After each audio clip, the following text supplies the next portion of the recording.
दोस्तों, इजराइल ने मोदी जी को अपने देश बुलाया, उन्हें सम्मान दिया, मेडल पहनाया और उसके अगले ही दिन ईरान पर हमला कर दिया, जिससे ईरान के सुप्रीम लीडर की मौत हो गई।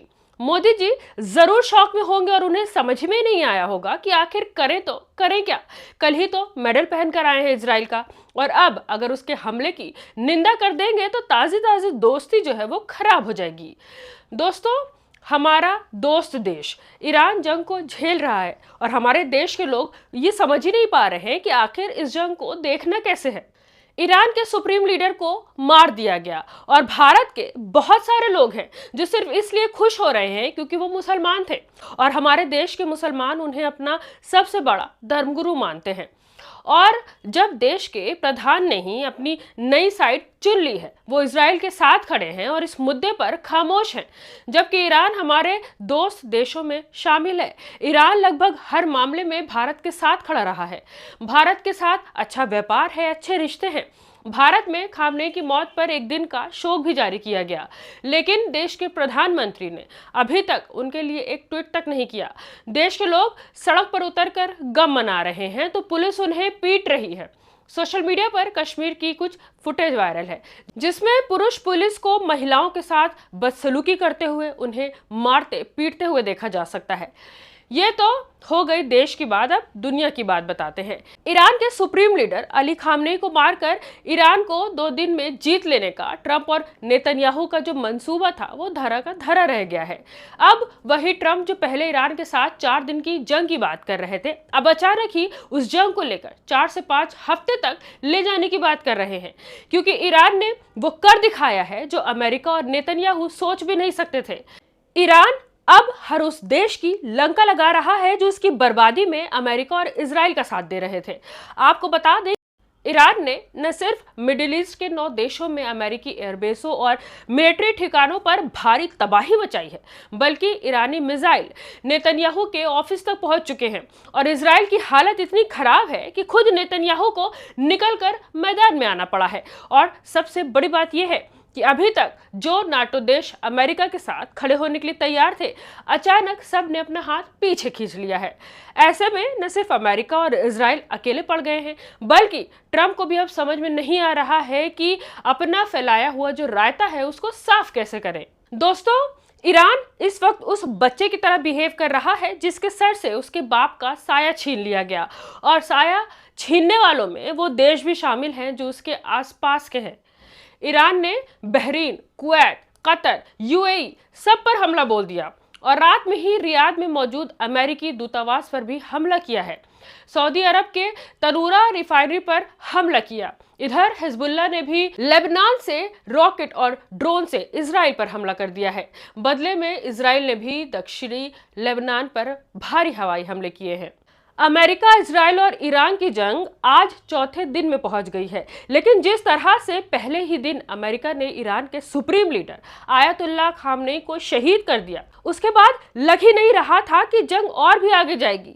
लेकिन जिस हिम्मत से ईरान ने मोर्चा संभाला है उसकी तो दाद देनी होगी। ईरान मिडिल ईस्ट में लगातार अमेरिकी एयरबेसों को निशाना बना रहा है और अमेरिकी सेना और उनके फाइटर जेट की हालत इतनी खराब कर दी है कि अमेरिका को अपने फाइटर जेट वापस ले जाने पड़े हैं। हालात इतने खराब हैं कि अमेरिका अपने फाइटर जेटों और जंग से लड़ने के लिए नए एयरबेसों को ढूंढ रहा है। पहले तो अमेरिका ने नाटो को तैयार कर लिया था, लेकिन अब एक के बाद एक देश ने अमेरिका का साथ पूरी तरह से छोड़ दिया है। स्पेन ने तो अपने एयरबेस पर गए 6 फाइटर जेटों को उतरने तक की परमिशन नहीं दी। फ्रांस का भी यही हाल है। पहले ब्रिटेन कुछ दबाव में तैयार हो गया था, लेकिन जैसे ही ईरान की सेना ने ऐलान किया कि वो जल्द ही साइप्रस को भी निशाना बनाएंगे, तो ब्रिटेन पूरी तरह से पीछे हट गया। आपको बता दें कि आज ही ईरान ने ब्रिटेन के एयरबेस पर हमला किया और कहा कि जिस देश के एयरबेस से ईरान पर हमला होगा उस पर हमला किया जाएगा। ऐसे में डर की वजह से ही सही, मगर अब ब्रिटेन पीछे हट गया है। ब्रिटेन के प्रधानमंत्री कीर स्टारमर ने ऐलान किया कि ना तो वो अपना एयरबेस अमेरिका को यूज करने देंगे और ना ही अमेरिकी फाइटर जेट को वहां उतरने की अनुमति देंगे। साथ ही नाटो का साझा ऑफिशियल स्टेटमेंट भी आ गया है कि ईरान के साथ जंग में वो कहीं से कहीं तक भी शामिल नहीं होंगे। ऐसे में अमेरिका की हालत न सिर्फ बहुत ही खराब है बल्कि उसकी सेना को पीछे हटना पड़ा है। और अमेरिका की हालत तो ये है कि वो जंग जीतने के लिए अपने बॉम्बर विमानों का प्रयोग शुरू कर चुका है। लेकिन कितने दिन वो बॉम्बर विमानों से ईरान के साथ जंग लड़ेगा, ये तो आने वाला वक्त ही बताएगा। और यही वो वजह है कि कल ट्रंप ने जब मीडिया से बातचीत की तो वो जंग को 4 से 5 हफ्ते तक ले जाने की बात कर रहे थे। ऐसे में ईरान ने साबित कर दिया है कि वो सिर्फ अपने घर में नहीं लड़ता बल्कि दुश्मन को उसके घर में घुसकर मारना जानता है। एक साथ 9 देशों में मौजूद इजरायली ठिकानों और अमेरिकी बेस पर ईरान ने ऐसा प्रहार किया है कि रडार सिस्टम जो है वो धरे के धरे ही रह गए। इराक हो, सीरिया हो, लेबनान हो, हर तरफ से ईरान के ड्रोन और मिसाइलों ने आसमान को लाल कर दिया है। ईरानी सेना ने जिस बहादुरी और सूझबूझ का परिचय दिया है उससे साबित हो गया कि टेक्नोलॉजी के साथ साथ जिगर भी होना जरूरी है। ये कोई आम हमला नहीं था, ये पूरी दुनिया के लिए एक मैसेज था कि अब नया ईरान जाग चुका है। आपको बता दें कि इजराइल और नेतन्याहू को सबसे बड़ा झटका तब लगा जब इजराइल का तथाकथित आयरन डोम जो है वो फेल हो गया। नेतन्याहू के अपने घर के पास जब ईरान की मिसाइलें बरसी तो इजरायली प्रधानमंत्री के चेहरे की हवाइयां ही उड़ गई। इतना ही नहीं, तेल अवीव में स्थित माइक्रोसॉफ्ट के ऑफिस और कई रणनीतिक ठिकानों को ईरान ने मिट्टी में मिला दिया है। नुकसान इतना बड़ा है कि इजराइल की इकोनॉमी और उसका गुरूर दोनों चकनाचूर हो गए। हालात ये हो गए हैं कि नेतन्याहू को खुद बंकर से बाहर निकलकर मैदान में उतरना पड़ा, लेकिन चेहरे पर शिकन साफ बता रही थी कि अब वक्त बदल चुका है। देखिए कैसे खुद निकलकर ईरान के हमलों का रोना रो रहे हैं। गजा को कूड़े का ढेर बना देने वाला जालिम नेतन्याहू कैसे हमलों का रोना रो रहा है। एक तरफ जहां नाटो ने साथ छोड़ दिया तो वहीं दूसरी ओर जंग लंबी खींचने वाली है। तो ट्रंप और नेतन्याहू की सिट्टी पिट्टी गुम है। अमेरिका की धौंस अब काम ही नहीं आ रही है क्योंकि दुनिया देख रही है कि असल शेर कौन है। डोनाल्ड ट्रंप जो खुद को दुनिया का सबसे बड़ा डील मेकर मानते हैं, आज ईरान के सामने बेबस नजर आ रहे हैं। उनकी धमकियां अब सिर्फ सोशल मीडिया तक ही सीमित रह गई हैं। वहीं नेतन्याहू जो मासूमों का खून अपने हाथ से रंग रहे थे, आज अपनी सत्ता बचाने के लिए छटपटा रहे हैं। इन दोनों नेताओं की नफरत की राजनीति ने खुद उनके देशों को खतरे में डाल दिया है। पूरी दुनिया आज ईरान की ताकत और उसकी बहादुरी का लोहा मान रही है। आपको बता दें कि सोमवार की सुबह अमेरिका की ओर से एक बार फिर से सुलह और बातचीत की बात कही गई थी, लेकिन ईरान के सेना के प्रमुख ने एकदम साफ इनकार कर दिया कि उन्हें कोई बातचीत नहीं करनी। यानी पहले तो अमेरिका ने ईरान के सुप्रीम लीडर को मार दिया और अब सुलह की बातचीत करना चाह रहे हैं।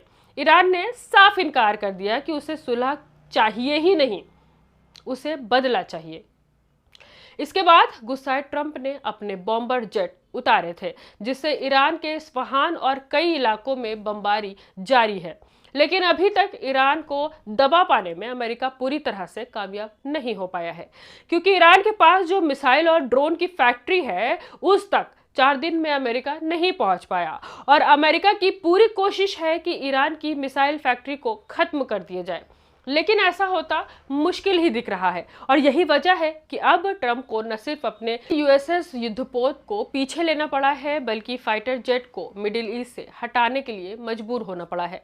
आपको बता दें कि तीसरे दिन ईरान का दावा है कि जंग में 500 अमेरिकी सैनिक मारे गए और हजारों घायल हुए हैं और इन सैनिकों के शव जो है घर पहुंचने लगे हैं। ऐसे में ट्रंप कहीं ना कहीं ईरान के सामने बैकफुट पर आ गए हैं। जो खेल वो खेलना चाह रहे थे कि ईरान के सुप्रीम लीडर को शहीद करके वो ईरान के तेल और गैस पर कब्जा कर लेंगे, सारा जो दाव है वो उल्टा ही पड़ गया है। सुनिए ट्रंप कैसे 4 दिन वाले प्लान से अब 4-5 हफ्ते वाले प्लान पर वापस आ गए हैं। ऐसे में साफ है कि आज वक्त की सुई घूम चुकी है। ये जंग सिर्फ मिसाइलों की नहीं, ये हौसलों की जंग है। ईरान ने दिखा दिया है कि अगर इरादे नेक हो और खून में उबाल हो तो बड़ी से बड़ी ताकत को भी घुटने टेकने पर मजबूर किया जा सकता है। नेतन्याहू का खौफ और ट्रंप की बेबसी इस बात का सबूत है कि अब मिडिल ईस्ट की तकदीर वॉशिंगटन में नहीं बल्कि तेहरान की गलियों में लिखी जा रही है। क्या आपको लगता है कि ईरान की ये बहादुरी दुनिया का नक्शा बदल देगी? अपनी राय हमें कमेंट के रूप में ज़रूर बताएं और ऐसी ही खबरों के लिए हमें सब्सक्राइब करें। मैं हूं रुबान साहरी और आप देख रहे थे रिपोर्टर मैडम।